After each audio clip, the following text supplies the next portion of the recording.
How many of you read books and walk away and not know how to implement? Well, we're going to talk about one of the books that I just finished in this episode, James Clear, Atomic Habits. If you haven't read it, you're going to want to go pick it up after this. Stay with me. Welcome, everybody, to the Leaders Leading Leaders podcast. Welcome, everybody, to the Leaders Leading Leaders podcast. I am your host, John Espinosa. I'm super excited for this episode today. I've been wanting to do this for quite a long time, and I just didn't know how to start. So you all know my philosophy. We're going to do it messy. We're going to devote this podcast to an old-fashioned book review. Now, how many of you liked book reports when you were a kid? Not me. I did not do very well. I was not a good reader. I read really slow, and I comprehended very little. I just struggled with reading books.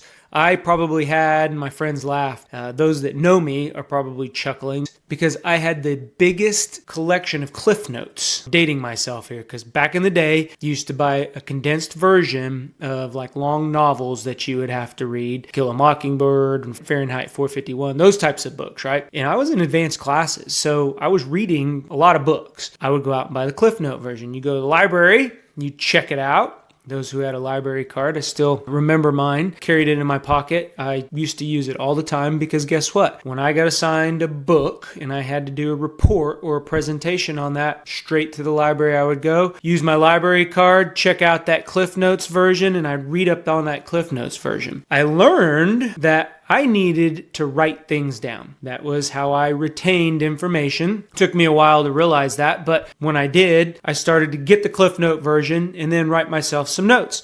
And I still do that. Just an electronic version, I use the notes on my iPhone. I listen to a lot of audiobooks. One of my habits, one of my non-negotiables, which is a habit, is to read or listen to audiobooks. Listen to audiobooks, listen to podcasts, read physical books, and I do a lot of article reading on LinkedIn. I ingest just a ton of information, and I do this because it puts you in the right mindset. You all have heard my podcast, and if you haven't, go back and listen to it. Garbage in, garbage out. I try to put in good things so that way I bring good things out. My team benefits, my family benefits. I'm a better husband. I'm a better father. I'm a better son. I'm a better overall person. So you get the best version of yourself when you put good information in. So on my trip a couple weeks ago when I was flying out to Seattle, that's probably my favorite time to put on an audiobook. Long flight, you're captured in a big round tube.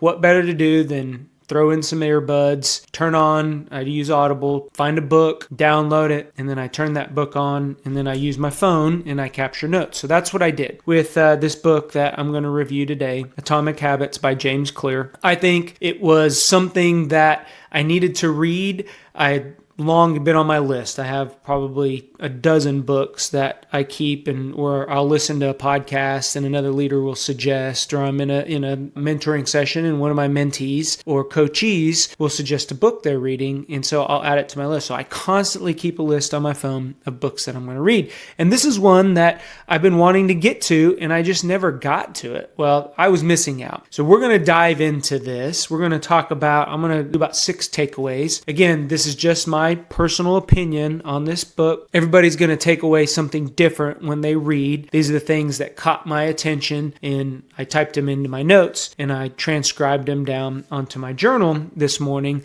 So I wanted to share them with you. First of all, Atomic Habits for me was one of those books that reinforced the things that I were doing. There's some books that teach you things that you want to try. Now, I got some things out of it, trust me, but a lot of it was reinforcement. Do you ever get to a point to where you're doing something and you're starting to lose momentum, right? So after the first of the year, everybody has their New Year's resolutions. Everyone's gung-ho. We're all got our goals. We got our milestones. We got the targets. We're going. And then what happens around that March timeframe? Yeah, things start fizzling out. The excitement goes downhill. So in Atomic Habits, some of the things that he talks about go a long way with consistency and pushing through that lull that you are going to experience whenever you try new things and you're trying to establish habits based on those new things. So here's the first thing that he talks about. Make it obvious. Make it obvious. It seems very simple, but in the whole scheme of things,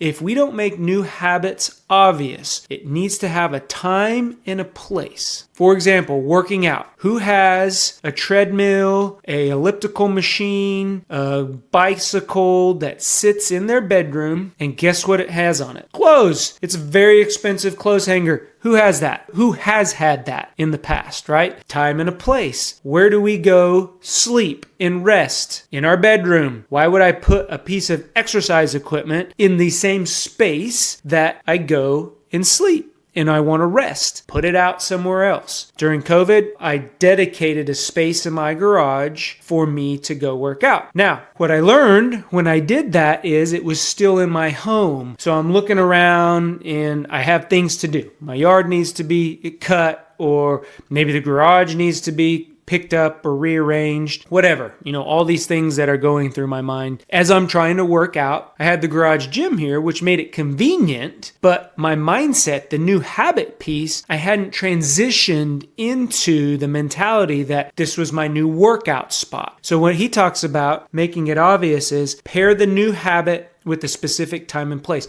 So I had the place, I had my garage gym. However, I was missing the time, and that was a crucial piece. So I made sure that at 5 o'clock every day, I normally work till 4:30, 5 o'clock every day, I put on my shoes, or at lunchtime, I went ahead and put on my workout clothes. That way I didn't have an excuse. 5 o'clock every day, I was going out to my workout gym and I was doing 15 minutes of exercise. I started very small, and we're going to talk a little bit more about the time and why that's important. So that's the first thing that stuck with me when I was reading this book. The second one was habit stacking, old versus new. Maybe it's a eating habit that you want to start, or maybe it's going back to the professional development habit that you want to start. Maybe you're already reading for 30, 45 minutes a day. Maybe it's a fictional book though. And now you got to transition over to nonfiction. Some people only do fictional books. So you're reading, but now you want to get into nonfiction. Guess what? You got to pair that old habit of reading with the new habit of just a different genre. For me, working out, I didn't like straight bars. I didn't like the big bars, benching and all that kind of stuff. So what did I do? I went out and got kettlebells. Weight, you still did exercises with, but it was new to me. So I paired an old habit of working out with a new piece of equipment. Who does that also with like golfing? Who has bought new clubs just because they think that it's going to improve their game? Running shoes, watches, whatever that may be. Sometimes you need something new to get you going again. A pair of running shorts, a shirt, boom. Now you're into it. Now you've established that habit and you're on down the road. So the old with new. I really like that piece. Habit stacking. The other piece that I described a little bit earlier was one space, one use. So back to the bedroom. A lot of times you relax in your bedroom. Your office, if you have a home office, guess what? That's where you do your work. When you step out of that office, you're still at home, but now you've left that office. So that office is used for your work. Don't go back in that office. Don't have other things in the office that is going to draw you back into working, especially if you're working virtually at home. It's hard to make that disconnect. I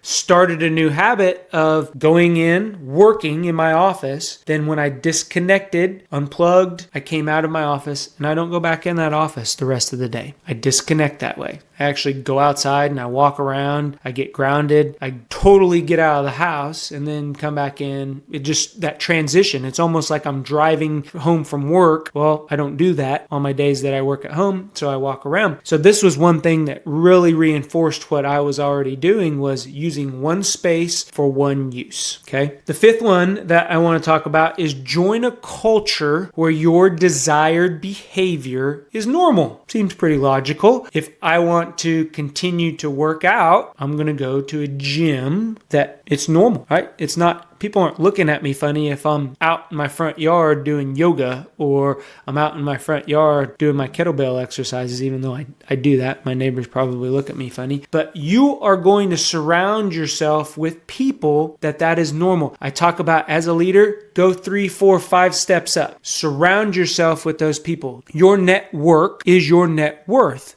So what does that mean? The people you surround yourself with, that's who you're going to rise to. Vice versa, you could also fall to. So where do you want to be? Do you want to be leading and rising, or do you want to be falling? I don't know about you, but I want to be rising. So make sure that you surround yourself, put yourself in a culture to where you want to be, and then that way it's normal. It's not an awkward thing for you to talk about leadership, for you to talk about personal development, for you to talk about challenges that you're having at work. Surround yourself with problem solvers, not complainers, and guess what? You're going to find a lot of times you're going to bring a challenge and you guys are going to brainstorm and you may get an answer that you were looking for. Last but not least, most important takeaway for me, make it easy. Make it easy. Start a new habit slow and easy. For example, 15 minutes of workout. When I started at the first of the year getting back into working out, I told myself, go out there for 15 minutes and sweat. Go out there, 15 minutes, do whatever you need to do, work your heart rate up to a sweat, you're good to go, John. Now, a lot of times I did more than 15 minutes. I did 30 minutes, 45 minutes, an hour sometimes when I was out there. But the way I got myself out there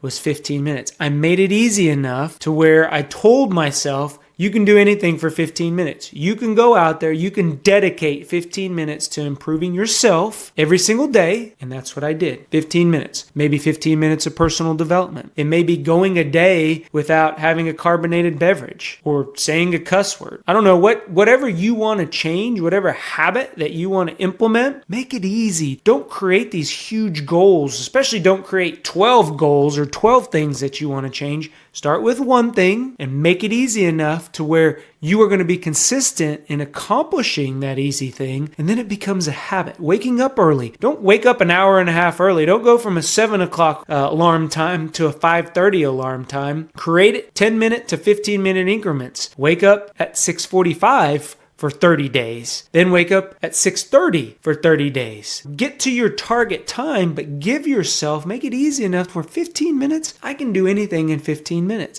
And now, pretty soon, you're at 5:30. You're at where you want to be, and it's a habit. Your body's used to doing that, and you're going to continue on down the road. So I would highly encourage you, if you're struggling with being consistent, if you're thinking about starting a new habit, go check the book out, James Clear, Atomic Habits. It's a must read or it's a must listen to, especially for leaders that are trying to implement maybe a change in their organization. Start small, make it easy, one space, one use, start with the obvious, time and place. Do all those things, and you're going to find that's going to go a long way, especially in a change management situation. I hope it helps. I hope these book reviews, I'm going to continue doing them because I read a lot of books.